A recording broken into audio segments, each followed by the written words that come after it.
Assalamu alaikum, dear brother Zakir. I am Mahmood from Toronto, Canada. I am a postgraduate student of life science. Muslims today are divided more than ever before. And most of us are being misled by constant propaganda and false celebrities who distort Islam but pose as Muslim scholars.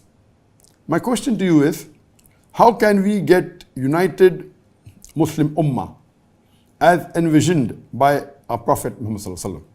Another question is, are we currently living in the same situation as the Jahiliyyah days before our Prophet, peace be upon him, came, or are we comparatively in a better or a worse of times? I would appreciate your valuable, knowledgeable responses and guidance for the Ummah. Jazakallah. The two questions. Question number one is that we are being led by false propaganda and false information by celebrities and many people who pose as Muslim scholars. And the second question is that how can we have a united Ummah envisioned by our beloved Prophet Sallallahu Alaihi Wasallam? And the third part of the question is that are we in the times of Jahiliyyah before Prophet Muhammad? Are we better or are we worse? As far as the first question is concerned, that I do agree, there is a lot of false propaganda, there is a lot of people, there are many celebrities opposing as Muslim scholars, and the Muslim Ummah is divided. Coming to the question of Muslim scholars, of course, that reminds me of the hadith of the beloved Prophet Sallallahu Alaihi Wasallam, in which Imam Bukhari has mentioned in his book Adab al-Mufrad, and Sheikh Albani has classified it as Hasan. He said that now, one of the Sahaba says, that now is the time where there are many fuqahas and few speakers. There are very few beggars and there are many people who want to give charity. But there will be a time when there will be very few fuqahas and many speakers. There will be a time where there will be many beggars and few people who would give in charity. And there are various other hadith in which the Prophet said that there will be a time where people who will not have knowledge will start speaking about Islam. And I do agree with you that, at the time of the Prophet, the Sahabas, da'wah was mainly one-to-one. Or when there was a talk, people used to gather, few people, 10, 20, 30, 40. Rarely there were large gatherings like Hajjul Wida, etc. And as time went on, most of the knowledge was spent either by shuyukhs in the durus or giving talks in public directly, one-to-one. And even in my childhood, when I was in school, when I was in college, I remember the days that we used to go to listen to talks of religious speakers or scholars. And at that time, maybe in the 90s, etc., in the late 80s, we found that the videos became popular. And besides hearing talks, which became less, we used to get knowledge from the video cassettes or from audio cassettes or from books of scholars. So as time passed on, besides one-to-one dawah, the print media advanced, the audio media, the video media. But in 2000s, the social media came up. Internet came in the late 90s, and social media, Facebook, I think 2006. And in the 2000s, it started in 2010. And now we are in 2024. And the social media has expanded so much in the last 2 decades, in the last 20 years, phenomenal. And we find that any Tom, Dick and Harry can address the full world on the social media. There is no expense required. He takes his mobile phone, a smartphone, records it and uploads it. He may have few views, he may have hundreds, thousands, or even million views. But to address to the world has become very easy. Because of the social media, the pros and cons. There are pros is that, okay, you can spread the deen faster. The cons are that even the fayyash and the wrong things spread faster. And even those people who want to distort the religion or want to spread wrong things become easier. So as far as the brother's question is concerned, that now there is Ummah is divided and you have many celebrities who pose as Muslim scholars, and I do agree with you, that now because of the social media, most of the people, unfortunately, that come on the social media, they are more targeting how many viewership they get, how many followers do they get, how many subscribers do they get, rather than delivering the message. And unfortunately, this trend has even crept amongst the Muslim speakers.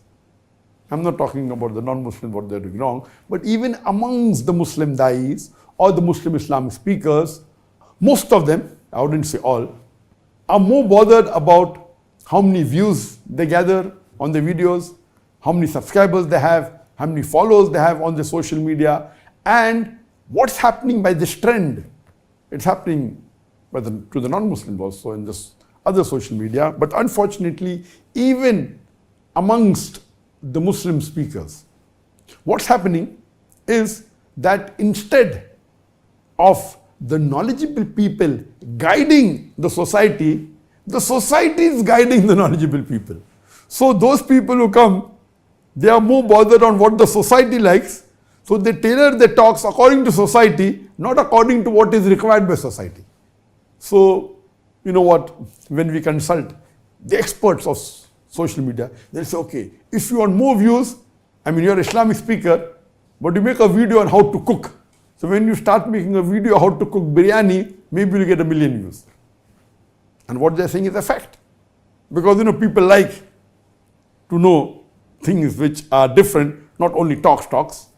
So, and you may find that the expert on social media will tell you, okay, you play maybe with a cat, the largest pet amongst humanity's cat. So if you play with a cat, you'll get more views.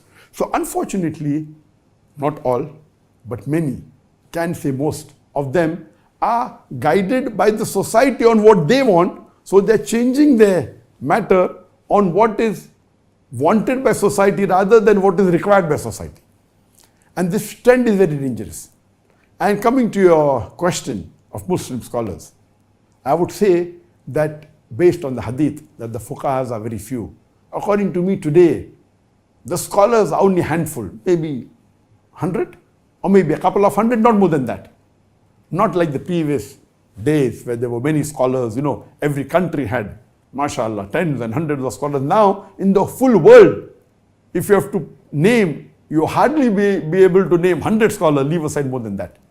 And that's the reason when someone asked me many years back on this, asked Dr. Zakir, and I named a few of the scholars, they were a handful. And never do I consider myself to be a scholar. I consider myself to be a student of knowledge. And I consider myself to be a da'i. And the role of the da'i is that he should acquire knowledge from the scholars and make it common to the masses. Acquire the knowledge from the scholars and make it palatable, make it digestible, make it acceptable for the ummah or for the non-Muslims. So the roles of people like me who are da'is, we are not scholars. We don't pose like scholars, and I don't consider myself to be a scholar. I'm a student of knowledge, and I consider myself to be a da'i. We have to read the books and hear the videos and read the articles of the scholars, books of Quran and Sahih Hadith, and make it more compatible, more palatable, and more digestible for the audience. So my role is to get the information from the scholars and make it more acceptable to the masses.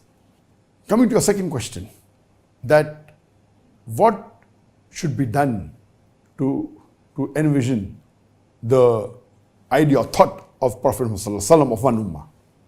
The only way we can do it is that we should stick to the Quran and Sunnah. We should stick to Quran and Sahih Hadith. So if the full Muslim ummah sticks to the Quran and Sahih Hadith, as Allah says in the Quran, in Surah Al-Imran, chapter number 3, verse number 103, وَاتَصِمُوا بِحَبْلِ اللَّهِ جَمِيعًا وَلَا تَفَرَّقُوا. Hold strongly to the rope of Allah and be not divided. The rope of Allah is the glorious Quran and the authentic Hadith of the beloved Prophet. So if the Muslim ummah unites together and are not divided only on the basis of the glorious Quran and on the Sahih Hadith, we will be one united ummah. The only way we can be united is under the banner of the glorious Quran and Sahih Hadith. And regarding the last part of the question, that are we now in the times of Jahiliyyah before the Prophet, or are we better or are we worse? Of course, the time of the Jahiliyyah before the Prophet, I would say, is worse than now. We are better than that, but we are deteriorating. The time of the Prophet, the time of the Sahabas, the practice of the Muslims of the Sahabas, after the Prophets, after the Anbiyas, the best generation was the generation of the Sahabas, the companions of the Prophet, the Khulafā Rashidin, the Sahabas. They were the best. as the generation that keep on coming later and later, we find that we are getting away and away from the deen. And now we are more than 1400 years away from the time of the Prophet. And of course, the times have deteriorated, the going more down and down. But yet I feel we are yet better than the Jahiliyyah, the days before the Prophet. And we pray to Allah subhanahu wa ta'ala that may He give us the wisdom, the hikmah, and the courage, and the patience, that all the Muslim Ummah be united. You know, the non-Muslims, they are so much against the Muslims. There is no way that we Muslims can differ. We should leave aside our small differences and unite together on the banner of Quran and Sahih Hadith. And see to it that when we deliver the speeches and talks on Islam, see to it that the message you give gets a person closer to Allah and His Rasul. See to it that they get closer to Allah and Rasul. So that, inshallah, all of us, we pray to Allah subhanahu wa ta'ala that all of us, all the Muslim Ummah, we will enter Jannat al-Firdaus. Inshallah. Ameen.